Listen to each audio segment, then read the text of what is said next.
Welcome to the show, everybody. My name is Mark Farzy. This is the Farzy Show. It's nice to have you along for the ride. Is this what you guys do every Sunday?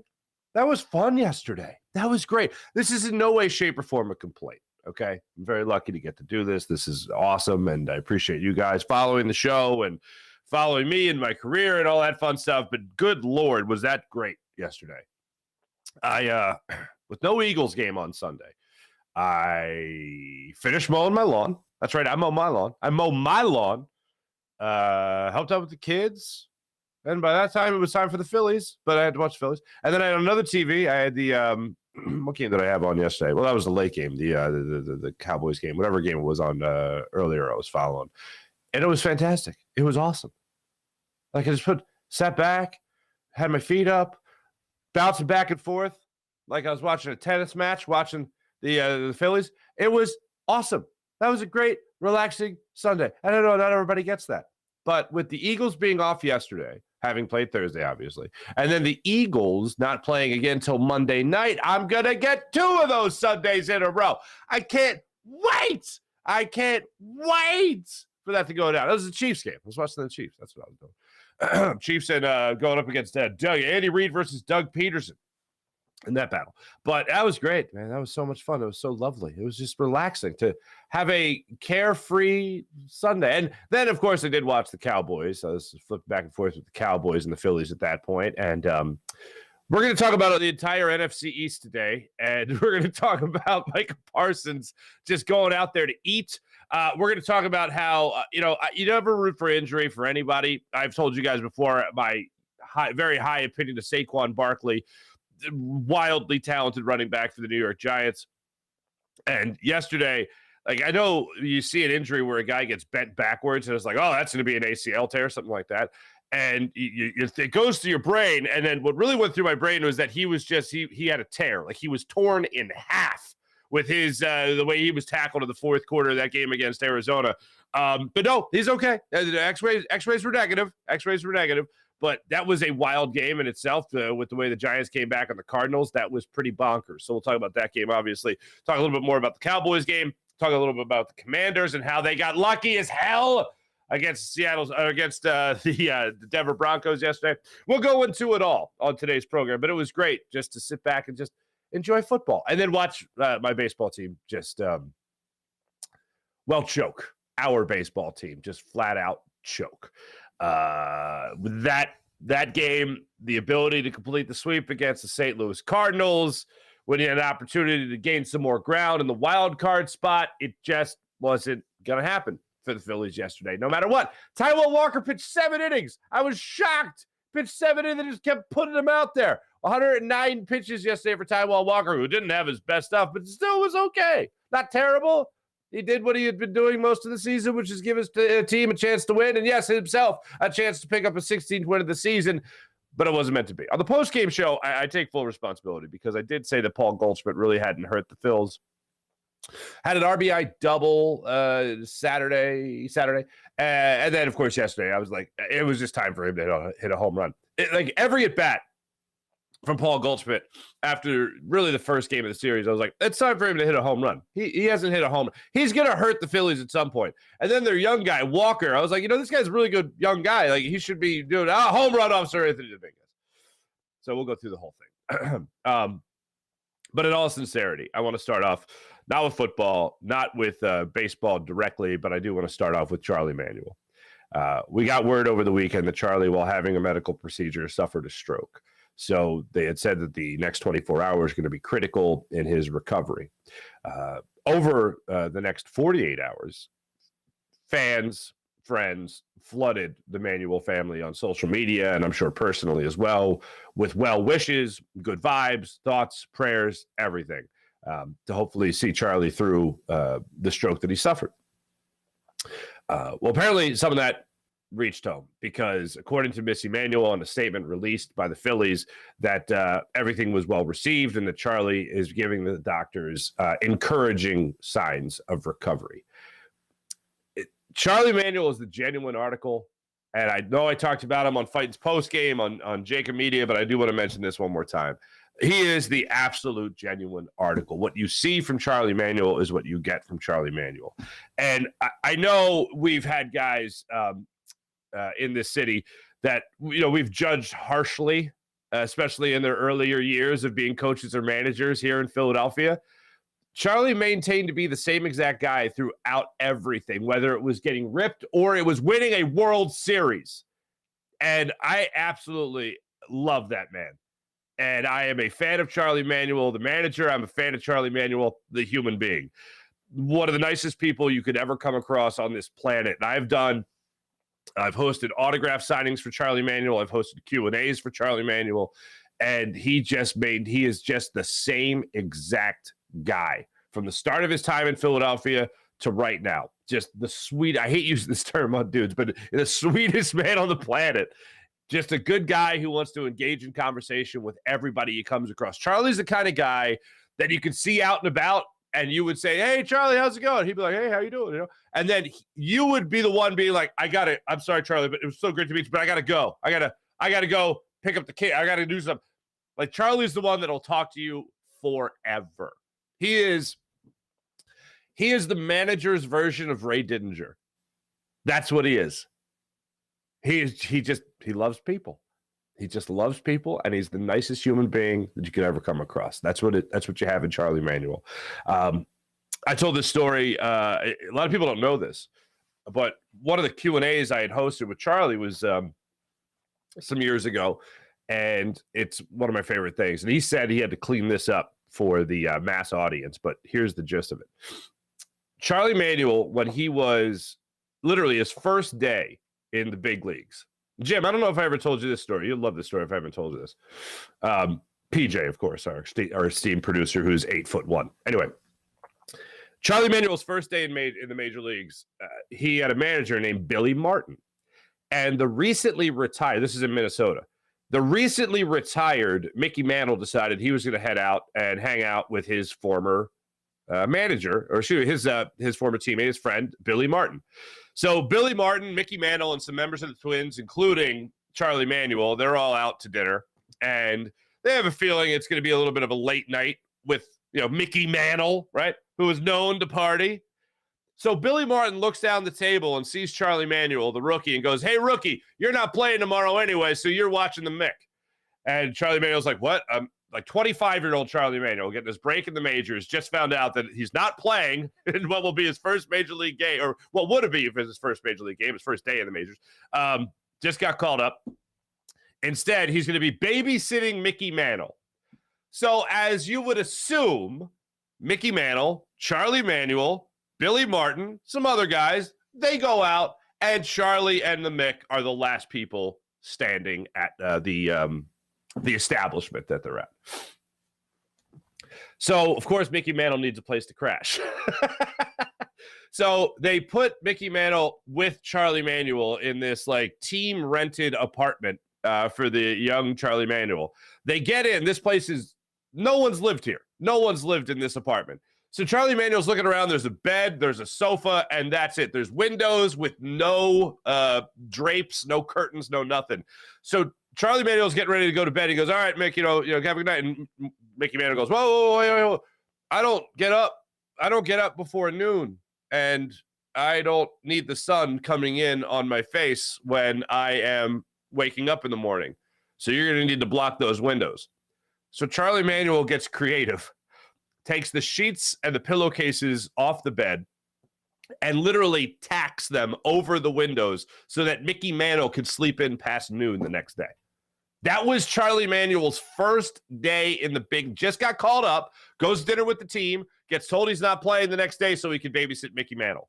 The first night he had in the big leagues, he babysat Mickey Mantle. The first night he had in the big leagues, he had a sleepover with Mickey Mantle. That was his welcome to the show moment for Charlie Manuel.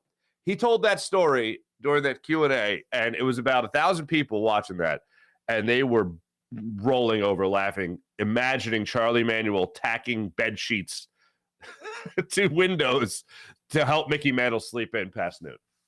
So Charlie We all wish you the absolute best and a continued recovery and more encouraging signs of recovery as well in Florida. Our thoughts are with you, my friend. So, yeah, if you guys can continue to send good vibes, thoughts, prayers, all that to the Manuel family, to Charlie on social media. His wife, Missy, is seeing them, and she is very appreciative of all of it. Let's talk about this current Phillies roster right now, what went down yesterday in St. Louis, because I had said that I wanted this team to go out there and sweep, and we all wanted them to sweep. After you lose 3 or 4 to the Atlanta Braves, you want to go and not play down to your opponent. I say it all the time. You don't want to play down to your opponent. You don't want to play down to the St. Louis Cardinals, especially when you got the Braves for 3 more. And then after this, it should be a pretty easy schedule after this. But nonetheless, they go into this game 3. Taijuan Walker goes on the mound for the Phils. And from the first inning on, just something seemed off. First inning, he came out with 10 pitches. Not terrible. Second inning, started to struggle a little bit. Third inning certainly started to struggle. And that's really the way things would go for Taijuan Walker in this. It was a struggle. To get through 109 pitches, to get through 7 innings of work for Taijuan Walker, and to go through yesterday's festivities, not having his best up. Now, after the game, Rob Thompson said that he was impressed with what he saw from Taijuan Walker. His velocity was a little bit better yesterday, so it wasn't that much of a concern. But yeah, obviously not his 100% top stuff yesterday. But as I said, 7 innings yesterday, 5 runs, all of them earned, 8 hits, 1 walk, 3 strikeouts, did give up a home run to Paul Goldschmidt, 109 pitches in the outing yesterday. But Taijuan Walker, even though he had 5 earned runs, was not my biggest pet peeve in this game. I have come to expect that type of performance from Taijuan Walker. He's going to get you 6 innings. That's what he's going to get you, at the very least. He's going to get you 6 innings. He'll give you 5 decent innings, 3 runs, 4 runs, whatever it might be. He'll give you a chance to win, to use that. But that right there is not even my biggest problem with yesterday's game. My biggest problem with the Phillies losing to the Cardinals yesterday is that the Cardinals, now stay with me here, are a bad baseball team. And the Phillies, on the other hand, are a good baseball team. Not a great baseball team, okay? Just talking about the regular season at this point, they're not great. The fact that they're going to be a wild card team kind of shows they're not great, but they're good. They're pretty good. They're the best of the non-first place teams. That's what number 1 of the wild card is, okay? So here's what happens against this Cardinals team yesterday. This was wild. You go into that 4th inning. You're down 3-0 at this point. Paul Goldschmidt in the 3rd inning had hit the 2-out, 2-run double off a cutter. Then Burleson steps up there, works a walk. Arenado steps up there. He gets the RBI double. It's now a 3-0 lead for the St. Louis Cardinals. Then in the 4th inning, they literally try to hand you the game. They go, here, Phillies, on a silver platter, here's a win. Oh, there's nice decorations on the plate. It's well plated. There's a beautiful garnish. There's a little beet that is cut into, or a, what is it they call a radish? A radish that is cut into a beautiful flower, right? It is plated well, okay? And the Phillies go, nah, I'm good. I'm good. We've eaten enough in the first 2 games in this series. We don't need this one. Okay, if you guys saw the game or saw any of the highlights, you know that I'm going to butcher his name again. Karakudo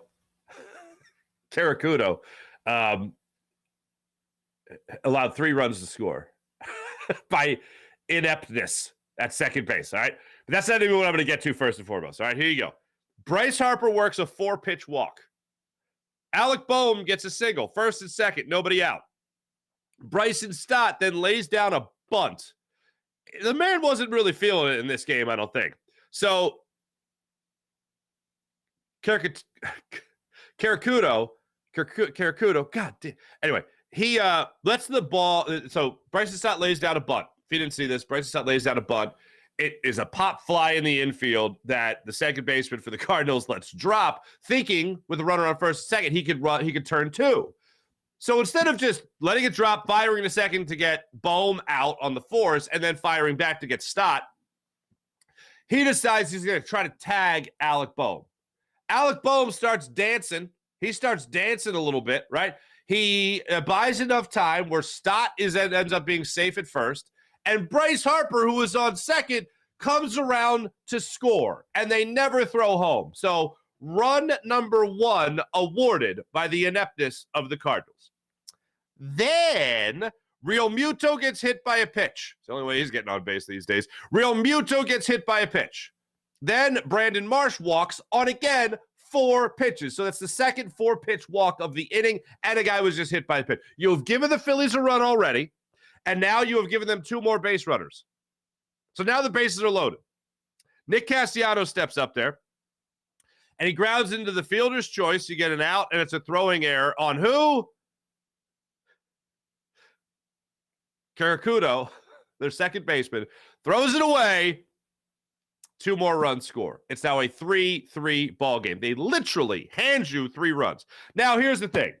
In that inning with 2 outs, you have Nick Castellanos now on second base. You have a situation where Jake Cave comes up to the plate with a runner in scoring position. Jake Cave hits a line drive to left field that 1 hops. I don't know what possessed Dusty Wathan at this point, but he decides to send Nick Castellanos, who we have talked about many times as someone who is not fleet of foot. Now, even a real speedy runner, it's a close play. If Bryson Stott, Trey Turner, pretty much anyone not named Nick Castellanos, okay, let me just go there. But in all seriousness, even a speedy runner, it would be a close play. They'd be safe, but it'd be a close play. But it's a line drive to left field, so it's already hit hard. Castellanos is coming into third base, and Dusty Wathan, for some reason, is waving him home. He's out by a mile. Out by the go-ahead run, gunned out of the plate by a mile. I saw an argument on social media. I saw an argument there that you had already been gifted 3 runs. So what the hell? What do you have to lose? I'll tell you what you have to lose. The game. I'll tell you what you have to lose in that situation. The lead. So you have a situation here where you could have runners on first and third with 2 outs and Kyle Schwarber step into the plate. That's ultimately what you're sacrificing in that situation. And Dusty Wathan took that opportunity away. And look, it wasn't the best game for Kyle Schwarber. He had a hit yesterday. He had a double, actually, which is amazing. But you don't know what can happen at that point, especially when you got a pitcher on the ropes. So Dusty Wathan, here's what he cost him yesterday. I don't know if he cost him the game, because maybe Schwarber goes up there and strikes out. A very plausible thing. But here's what I know. I would love to see Kyle Schwarber step to the plate with runner at first and third with 2 outs in that situation, as opposed to just ending that inning with Nick Castellanos getting thrown out by a mile at home. So you want to know what really grinded my gears about yesterday's loss? That's what grinded my gears about yesterday's loss. Then later in the ball game, just to finish the recap here, Goldschmidt got to you in the 5th inning with a home run, 406 feet to left center field, sinker that just stayed up there. And that was a 4-3 game at that point. And then Arenado came up with the RBI double off Taijuan Walker. It was a 5-3 game. Phillies go into the 8th inning. Bohm leads off the 8th inning. This is another opportunity here for the Phils. Bohm goes up there. It's a home run, a 17th in the season. Still would love to see him in the final weeks of the season get to 20 home runs. He had a slider that just hung up there just enough. You saw him on the angle that they had on the camera. You saw there was a little delay in the swing. I don't know if he was thinking fastball and then adjusted to the slider, but whatever it was, home runs are supposed to be mistakes, and that didn't look like it was that swing didn't look like he knew it was coming, but the result certainly did. He put it in Big Mac land up there in left field. Made it a 5-4 ball game. Stott goes up there. He gets a single. Real Muto grounds out to third. Nolan Arenado, good at baseball, good at playing third, great at playing third, as a matter of fact. Rojas goes up there. He gets the infield single. You get first and third with 1 out. Then Castellanos comes through in the clutch there with an RBI single to tie things up at 5-all. He gets a 1-2 changeup and puts it into the outfield there. That was a great thing. Then Sosa strikes out. Schwarber works Milwaukee in a bases-loaded 2-out situation for Trey Turner. And once again, Nolan Arenado really good at playing third base. He gets him out of that inning. It's a 5-5 ball game at this point. Enter Seranthony Dominguez. Seranthony Dominguez gets Arenado to line out. The ball was hit on the screws. Seranthony Dominguez is very lucky he didn't give up a leadoff double. But Edmundo Sosa, who's playing third at this point, he jumps up, snags the ball out of the air. He gets the first out of the inning. Then Palacios goes up there, grounds out to first. So you have 2 outs in the inning, and Sir Anthony Dominguez says, hold on, guys. Let me do the thing that I've done now 3 times in his last 5 outings, which is giving up a tying or go-ahead home run. And that's exactly what he does with Walker. He hangs a sinker out there over the middle of the plate, and he mashes it 400 feet. He gives the Cardinals the lead, 6-5 lead, and that's the way the game would end. All in all, here's where we're at in the wild card standings for your beloved Philadelphia Phillies. They are 3.5 games into the top spot of the wild card. They're 3 games above the Arizona Diamondbacks, who beat the Cubs yesterday. Cubs have now lost 5 in a row. Wah, wah. So Phillies are in the number 1 wild card spot. They're 3.5 games up. The Arizona Diamondbacks are a half game into the second spot. Marlins Cubs tied for the 3rd and final wild card spot with the Cincinnati Reds. A half game out. The San Francisco Giants are 2 games out of the wild card spot.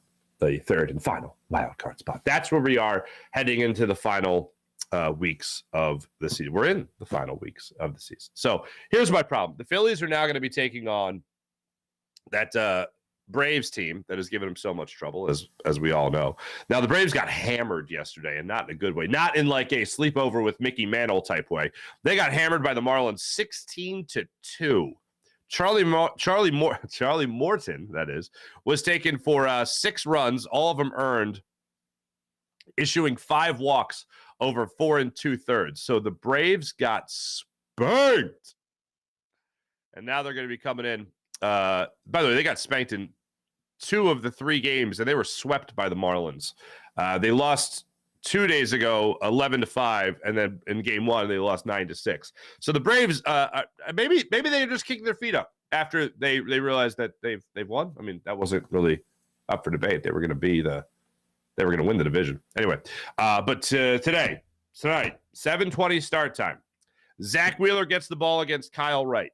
You might remember Kyle Wright from his last start, which was against the Phillies. It was the only game the Phillies won in that 4-game series. He allowed 6 runs on 6 hits, did not give up a home run, but he did that in 3 innings, and he walked 2 batters in the 7-5 Phillies win last week, a week ago, as a matter of fact, on the 11th in South Philadelphia. So let's hope that the Phillies have the best version of Zach Wheeler tonight.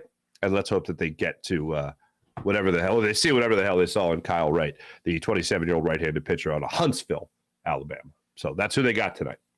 All right, let's talk a little football. Here's my quick takeaways from the off day we had with Philadelphia Eagles, watching the Commanders, watching the Cowboys, and watching the Giants. Let's start with the Cowboys, all right? The Dallas Cowboys have a scary defense. It looks through 2 games against the Giants, okay, and the Zach Wilson, not even Aaron Rodgers Jets. They have a scary defense. We knew going into the season that they were going to have a very good defense. Now, how good is their defense, you ask? Well, I'll tell you. So the Dallas Cowboys have scored 70 points in 2 games. That's pretty good. You know how many offensive touchdowns they've scored? 5. 70 points, 5 offensive touchdowns. Scored 3 in game 1, 2 yesterday. That's not great. Now, look, the point of this isn't to rip the Cowboys. The point of this is to say that they got an incredible defense. And Micah Parsons is a man possessed. And this is highlighted to me more so than ever, not because they've played great and they've scored touchdowns. Micah Parsons has gotten sacks and he could start his career 3 straight, double-digit sack seasons, which would be amazing, all that stuff. But when it comes to Micah Parsons and it comes to that Dallas defense, I'm not hitting the panic button. I'm not removing the plastic cover over the panic button until after this game against the Tampa Bay Buccaneers, and we'll talk about that game and Shaq Barrett. Oh, my God. But I now have concerns about Brian Johnson game planning against the Dallas Cowboy defense. Even if Shane Steichen was here, my eyebrows would be raised. Like, they got the Dallas defense out there. You got Van Der Esch, you got Parsons, you got Diggs, you got all these guys that just want to take that football away. And they want to take your quarterback's head off. That is also a negative. And Brian Johnson's going to be the guy on game day calling plays, shuffling the deck, looking to make adjustments. Little concerning. But yeah, I looked at him yesterday because I said, I know this defense has been dominant, but let me just think about this because I know game one against the Giants, they had some touchdowns, special teams was great. Like, how many touchdowns? 5 touchdowns and 70 points. That's remarkable. 35 points coming offensively. It's 2 games. That's not great. That's not great. That is not great. But, bottom line is they've scored 70 points as a team. So that's still pretty damn good. Yesterday, they played the Jets. Yesterday, they played Zach Wilson. Zach Wilson's not very good. I don't know. One more. Like, look, you beat both New York teams. Now, the Giants, on the other hand. One more thing. Just like we've had questions about Brian Johnson as new play caller for the Philadelphia Eagles, I know in Dallas they got questions about Mike McCarthy as the play caller for the Cowboys. The 5 touchdowns is a reflection on him more so than anything. Because you want to talk about an offense having success, 5 touchdowns in 2 games isn't necessarily great. And the Eagles, they've gotten great field position, of course. They haven't had many so far in 2 games, long sustained drives capped off with touchdowns. So they haven't been great in that category either. But they also haven't scored 70 points. And they also have a brand spanking new play caller. Mike McCarthy's at least called plays in the NFL before. So 5 offensive touchdowns in 2 games, not exactly a brag for the Cowboys, offensively speaking, if you had questions regarding Mike McCarthy going into the season, which I think every NFL fan did, not just Cowboys or Eagles or NFC East fan, but like, wow, Mike McCarthy taking over play calling. That seems like it'll be interesting. And it is so far. But nonetheless, the Cowboys, they're also 2-0. The Eagles are also 2-0. Let's talk about those Giants. They're up 20 points to Jonathan Gannon. Now, my man Ari, who is a loyal viewer, listener of the show, hits me up all the time. Great guy, St. Louis Cardinals fan. He pointed out that the Giants winning, but watching Jonathan Gannon's team blow a 20-point lead, that's satisfying. That's satisfying. Hey, look, I think the Giants are going to lose plenty of games this season, okay? So I'm going to go ahead and appreciate one where Jonathan Gannon looks like a buffoon. So that's the one I'm going to appreciate. And then, if they're going to, if the Giants are going to come back on a team, I'm going to enjoy the fact that they come back on Jonathan Gannon and the Arizona Cardinals. So that's the way I'll look at this. But they're up 20 points, and then they just go on a roll yesterday. Saquon Barkley starts running the ball extremely well. Daniel Jones puts a couple throws right on the money. And the next thing you know, the Giants are not only back in the ballgame, but the Giants take the lead. Then late in the 4th quarter, with the Giants making a big charge, Saquon Barkley gets a run between the tackles and gets bent backwards. It was one of those plays where his legs were grabbed and then he gets bent back at the hip that it did not look cozy. They take him to the sideline. He throws his helmet, which immediately lets you think that something's really wrong. They get the x-rays after the game. Negative. He'll have an MRI just to do further testing. But bottom line was the New York Giants were down 20 points at halftime. They come roaring back in the 3rd quarter to score 14 points. They score another 17 points. They go on a 17-0 run in the 4th quarter to come back and beat the Arizona Cardinals yesterday. Daniel Jones threw for 321 with 2 touchdowns and interception. Saquon Barkley had 17 carries for 63 yards to a touchdown. And what's that kid's name out of Tennessee? Jalen Hyatt. Big day receiving for him. What did he have yesterday? 2 receptions, 89 yards. So he was pretty on the money, including a 58-yard reception. That was the big play there. I think it came in the third quarter of the game. So the Giants came back. They showed some fight. Brian Dable, proud of his team after the game, as you would assume. So the Giants get the win. So the Cowboys win and the Giants win. The Giants move to 1-1. And then this is insane to me. Did you catch, by chance, the Commanders game against the Denver Broncos? Look, congrats to the Commanders on winning. All right, that's fine. But how was that not pass interference? Russell Wilson and the Denver Broncos get the last possession of the game. They've been fighting all day to keep up with the Commanders, if you could believe it. And they go into yesterday's game struggling, to say the absolute least. And Russell Wilson finally, push comes to shove. He calms the storm, gets him in a position to march down the field, score a touchdown, make something good happen. And unfortunately, what happened after blowing a 14-3 lead in the opening quarter, they're in Denver, by the way. They allow Washington to come back, score 11 in the second. They come back, they score 7. Then Washington gets another touchdown in the third quarter. The Broncos get 3, so there's a nice little run there for the Commanders.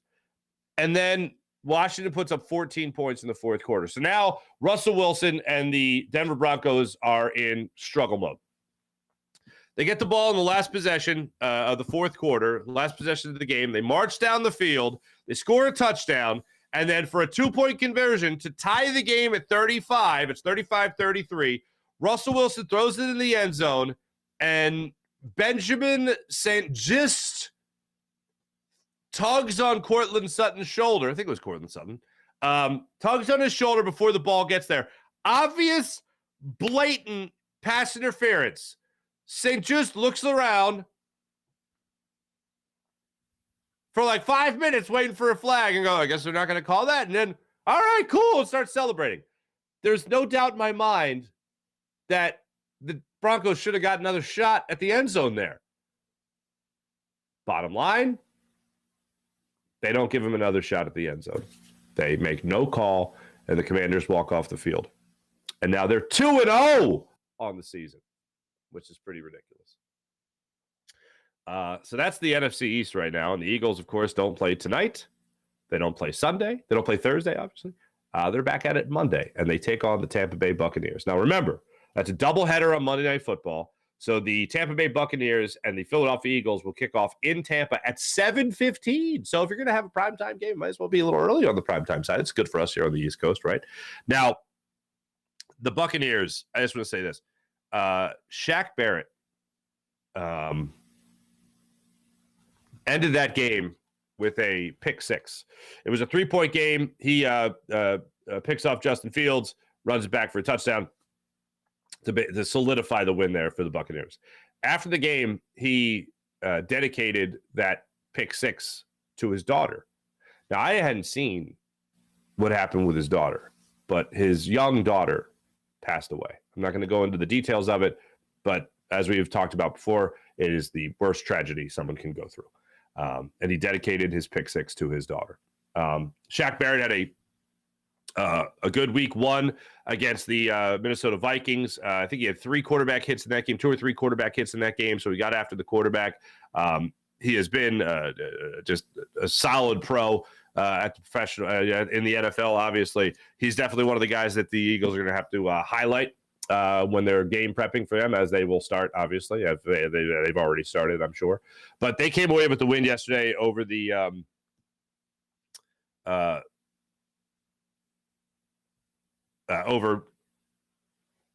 Justin Fields and the Chicago Bears. So it's going to be a opponent the Eagles have to go on the road to face, and obviously a tough defense that they had to that they got to try to overcome. That's what's waiting for the Philadelphia Eagles next week. The Tampa Bay Buccaneers, by the way, they are also 2-0 on the season. That's where we're at. Hopefully you took advantage of some of the stuff going on around the NFL yesterday, all they had to offer. Hopefully you took advantage of the great people of MyBookie. Let's look around the league. Aaron Rodgers' season already over, but yours? It's just begun at MyBookie. NFL, college ball. How about Colorado? How about Colorado State? What a game that was in double overtime over the weekend. You have brand new cash out system. It gives you options to bet and win all season long. First 2 legs of your parlay hit, cash out early, place another bet, or let it ride for a chance at a bigger payday. Join us at MyBookie for an entire season filled with daily odds boosts, same-game parlays, and huge prize pool contests. Right now, MyBookie has no strings attached cash bonus that lets you deposit and withdraw quick. All you have to do is use promo code Farzy. That's right. Use promo code Farzy on your first deposit of $50 or more, and you can receive up to $200 in cash instantly credited to your MyBookie account. That's promo code Farzy to claim your own cash bonus right now. You can bet anything, anytime, anywhere, only with MyBookie. So here it is again. Use promo code Farzy on your first deposit of $50 or more, and then you receive up to $200 in cash instantly credited to your MyBookie account. That's promo code Farzy to claim your own cash bonus now with MyBookie. So check out MyBookie, ladies and gentlemen, for all the great things they have to offer at MyBookie. Your season is just beginning at MyBookie. Let's get into the chat check and see how you wonderful people are doing on this fine Monday morning. Hopefully you guys enjoyed just a absolute wonderful weekend and a Sunday that was birds free, where you guys can all just hang around, chill, relax, have yourself a great time. So let's start it over on the Farzy Show chat. See how you guys are doing. April, good morning, April.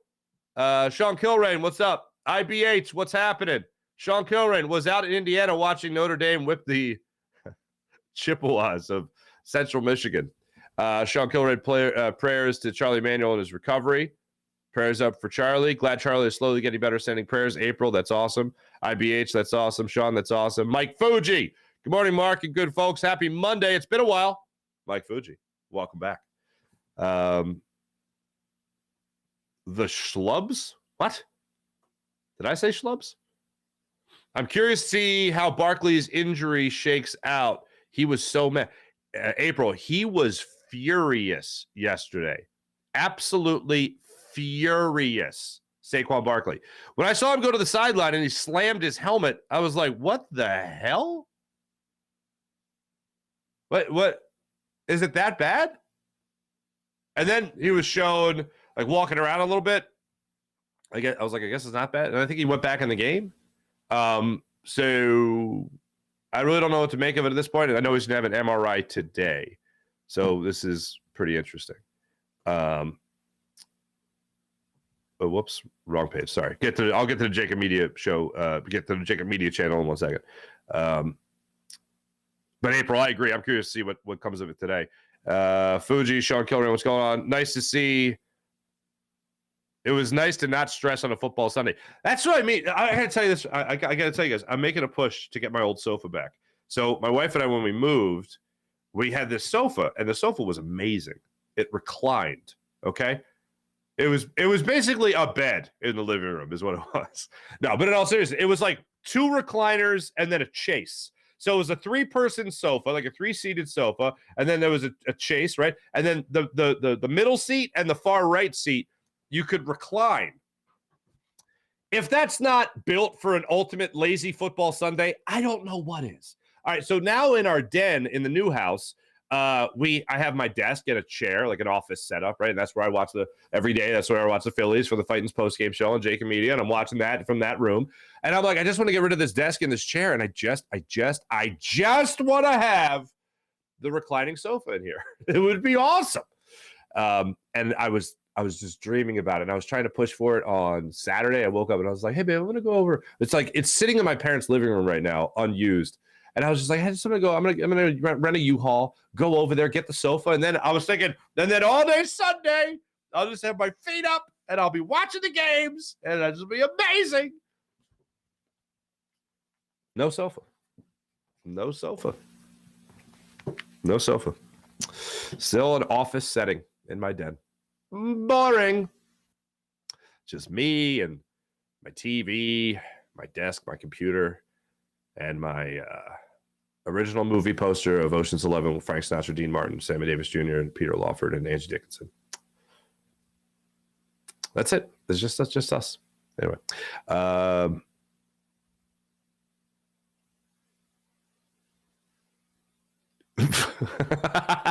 April says, ours has a chase on each side, and we joke the time that tricks everyone into taking a nap. It does.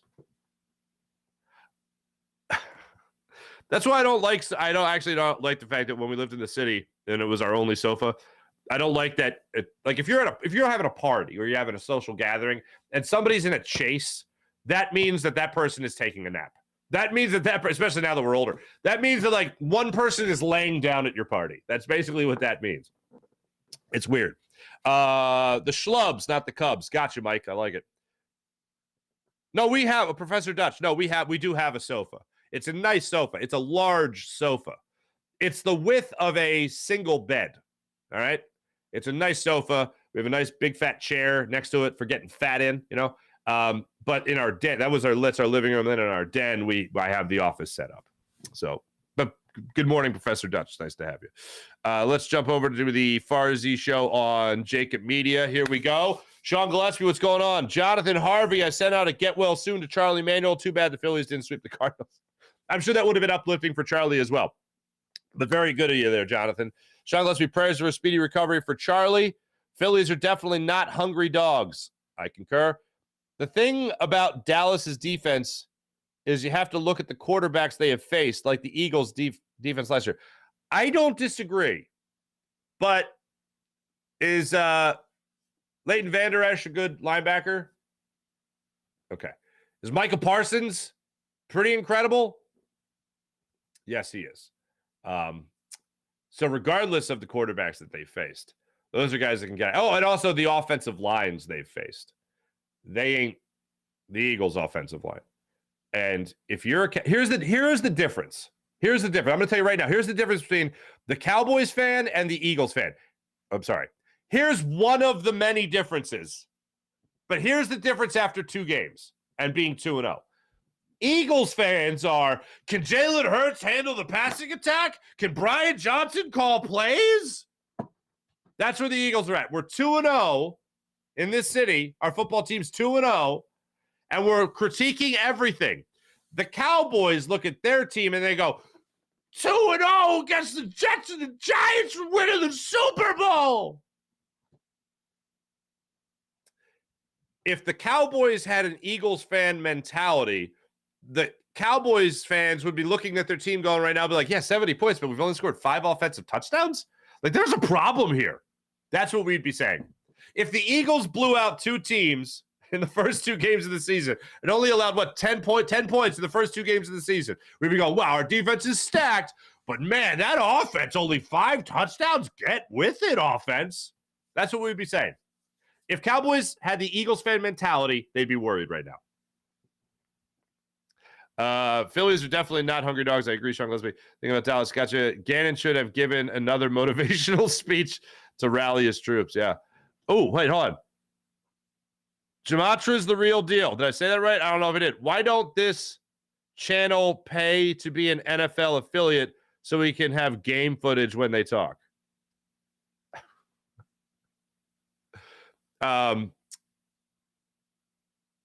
That's expensive. That's like super duper expensive. And some people that are using game footage, I'm not saying everyone, but some people that do use game footage, it's not exactly on the up and up. Catch me? I've talked to some former players that are in the media around the country, and they're like, as a former player, they still charge me out the wazoo to even have a clip of a game. Jonathan Harvey. Washington, Dallas problems for the Birds. Washington has talent with will split with Philly regardless of what people think of Sam Howell. I agree. I want to say that they'll sweep the Commanders, but look, who was it yesterday? It was Montez Sweat and Chase Young collapsed on Russell Wilson in that final play, that final drive, before they ended up getting the touchdown. It was unbelievable. Who was it? I'm trying to think. I think it was Sweat put him on roller skates, put the offensive lineman on roller skates, and I think Chase Young came in and finished off the sack. It was like exactly why you drafted those guys. It was a perfect depiction of like what every Commanders fan thought when they got them on their team. Like when they're healthy, this is what they're going to be doing every single play. And they got Russell Wilson. Commanders team this year with Bieniemy calling plays. Yeah, they are different.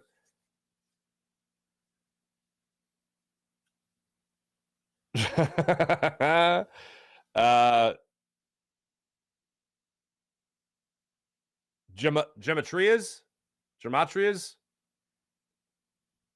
Refs aren't going to make that call unless you're Philly in the Super Bowl.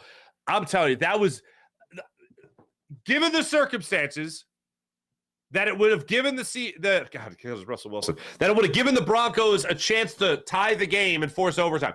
Given the circumstances, it's got to be egregious, right? And it's got to be obvious. It was egregious and it was obvious. And they still didn't make the call. I understand it was at the end of the game. I understand it would have forced overtime. That was horrendous, that call. Absolutely horrendous.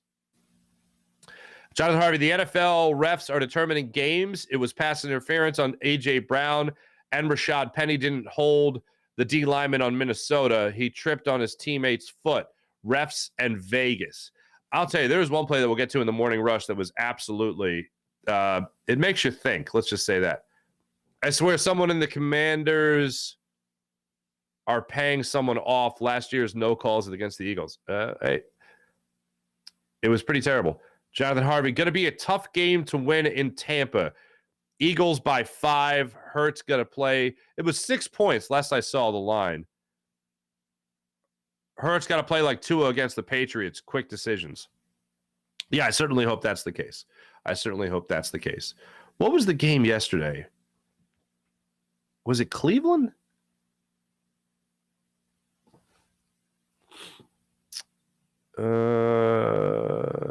Wasn't Cincinnati. No, Cleveland didn't play.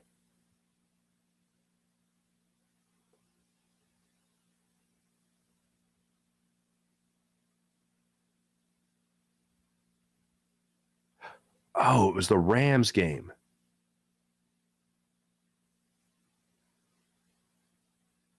Yeah, I think it was the Rams. Thanks, everybody. Let me jump over to the Farzy Show real quick. Professor Dutch, Swift is agent 0. Let's keep him healthy and make him running back number 1. Look, he's going to be running back number 1. If you're really going to ride the hot hand, as they say every single time, we're going to ride the hot hand. Well, then he's a pretty hot hand to be ridden at this point. Why is... Oh, sorry, folks. Here we go. No. There we go. Yeah, okay. So this was wild. For the welcome into the Morning Rush, brought to you by Sky Motorcars, SkyMotorcars.com. The game yesterday between the San Francisco 49ers and the LA Rams. So the Niners are now 2-0. The Rams are 1-1. So the line on the game was 6.5, I think it was. And the LA Rams were down 30-20. They were down 30-20. And they kicked the field goal. What was it, 6.5? Make this make sense.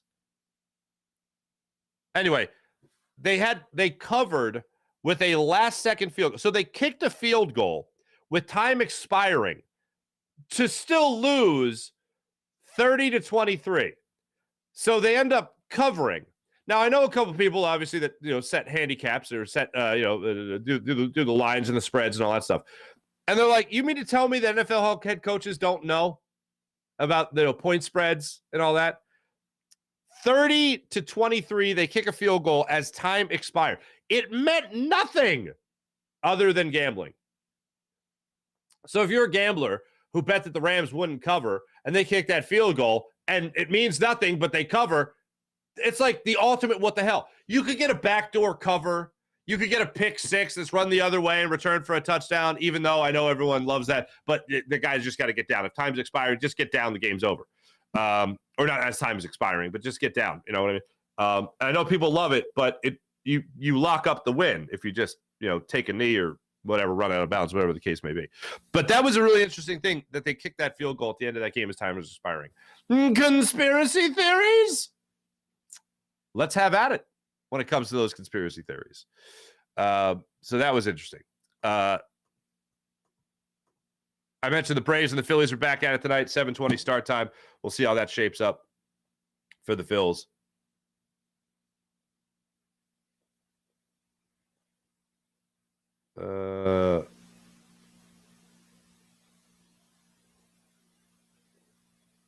Wait, what? Wheels of Sports on 88. Last year was last year. New system, new team. Just saying Albert O was picked up because there's something going on with Dallas. Okay. The 4-4 report, I would be really pissed off if that screwed my parlay. Yeah, I think everyone would be really pissed off. I totally get that. Anyway, I mentioned the Phillies and Braves get started at 7:20 tonight. Zach Wheeler gets the ball for the Phillies against Kyle Wright of the Braves. Last thing I want to get into today, I had the pleasure of going on Dan Silio's show on Friday. It was my first time on the Silio show. And I want you guys to know, Dan Silio has a very high opinion of Jalen Carter. Like, basically, what that started for me was kind of this process of where the Eagles are after 2 games. All right, now, they're not in the best possible light. We know that their offense is having struggles. Their offensive line was dominant. We know Jalen Hurts is having some struggles getting things kick-started this year. We know Brian Johnson is having some struggles as the play caller this year, having never done it before at the NFL level. So we know all that stuff pretty well. But one of the things that has really jumped out to me, and that conversation I had with Dan Silio on Friday on his show, it kind of got the wheels turning. And then yesterday, while I was watching the NFL, I was kind of just thinking, what's the Eagles' place in all of this in the first 2 weeks? And I still think that they're an elite team. I'm not going to let 2 games where they did not at all look like the team that they were last year. I'm not going to let those 2 games say, well, they're done. Oh, hit the panic button and all that stuff. I'm going to wait till after the Monday night game against the Bucs to really do that. But the number one takeaway I have for this Eagles team through 2 games is that Jalen Carter is a beast. Jalen Carter is going to give people a lot of problems in the NFL this year in his rookie season. I have been amazed at the push he gets up the middle. I'm amazed at how he takes on double teams. I'm amazed at what he has done for Fletcher Cox. I'm amazed at what he does for the outside. The Eagles have upgraded. Through these first 2 games, I can say that when Javon Hargrave left to go to San Francisco, they upgraded the defensive tackle position with Jalen Carter. And I didn't think that was going to be a definite. I needed to see a little bit. I thought it was definitely possible. But damn, these 2 games, I mean, Javon Hargrave could get after the quarterback. He could get sacks and all that stuff. But he could also get moved off the line and blocked when it came to the run game. Jalen Carter gets after it. If I was to say the most pleasant, not surprise, or if there was going to be a guy that was going to jump out in the early goings of the season, like 2 games, the guy that has shown that he is the real deal is Jalen Carter. And I am very excited to see what he has to bring to the table from now until the end of the season. Every rookie, they eventually hit that wall. You have to worry about the rookie wall. Not every rookie hits it. Micah Parsons certainly didn't hit it. But a guy like Jalen Carter coming off the defensive line, trying to break through O-lines and get to the quarterback or get a tackle for loss, this guy consistently is getting that push. I am very curious to see what he brings to the table after, let's see, 10 days, 11 days off? Very excited to see what he brings to the table in that regard. Because the number one thing I can look at is that guy is ready to play football at the NFL level. Man amongst boys. That's what Jalen Carter looks like to me in the very early goings of his NFL career. We still have a lot to see from Nolan Smith. Nakobe Dean has to get healthy, and he's got to come out and help this team win games. If Zach Cunningham doesn't end up solidifying the spot as the Mike linebacker on this squad, there's a lot that has to go on here. But number one thing that I've learned about this Eagles team from start to finish, on the positive side of things, Jalen Carter is without question a defensive player of the year candidate. And I know the early season predictions, I think CBS had him as like the number one guy, the favorite. No, it was ESPN as the favorite to win defensive rookie of the year. Yeah.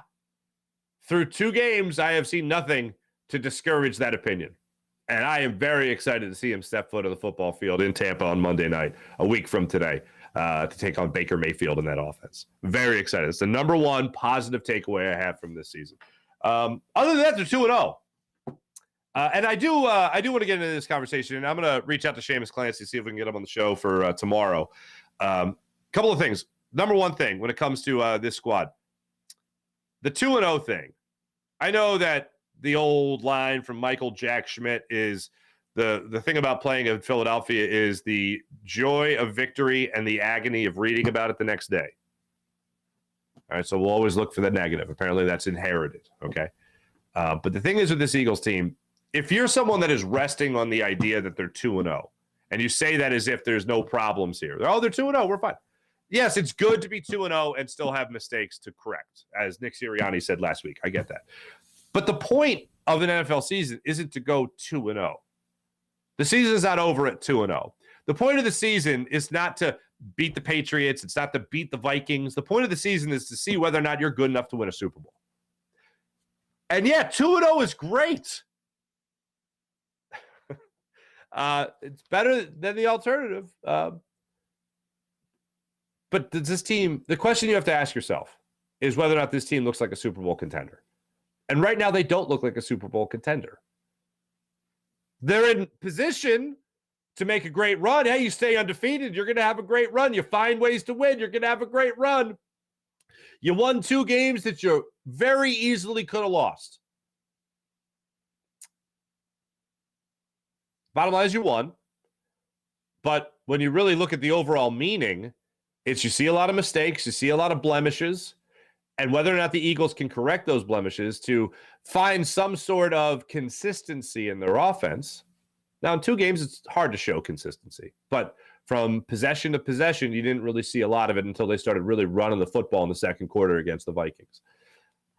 The goal is going to be to correct those mistakes. So the only thing I say is, yes, they're 2-0, and I'm happy they're 2-0. But does this team look like a Super Bowl contender to this point? Through 2 games. Oh, yeah, this is the team. This is the team that can go back to. No, they don't look like that yet. And you know what? Part of me is like, good. Don't peak now. And also, good. You haven't played great football yet, and you're 2-0. I say it all the time. Good teams in every sport. Good teams find ways to win. Eagles are a good football team. No denying that. But they got to be great to win the Super Bowl. And I know some people might look at it, oh, wow, it's a 6-month season, 17 games. You're going to be thinking about that for every game? Yeah. For every game, for every play. You kidding me? Now, I'm not asking people to be that crazy with it, but that's how I am with it.